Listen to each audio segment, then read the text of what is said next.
এই গরমে এরকম মেঘলা আকাশ দেখে মনে একটু শান্তি এলো। মনে হচ্ছে খুব জোরে একটা বৃষ্টি আসবে। সত্যি সত্যি শেষ পর্যন্ত বৃষ্টি এলো এবং দেখতে পাচ্ছ খুবই জোর বৃষ্টি হচ্ছে এবং পরিবেশটাও একটু ঠান্ডা ঠান্ডা হয়েছে।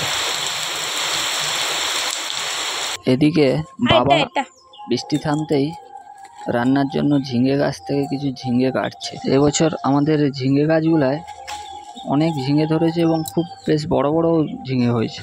আর বাবা প্রায় 3-4 কেজি মতো ঝিঙে কেটেছে দেখো।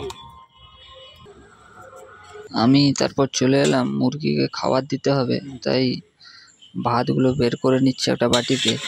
আর এদিকে মুরগিগুলো ভাত দেখেই পুরো খাওয়ার জন্য লাফাচ্ছে।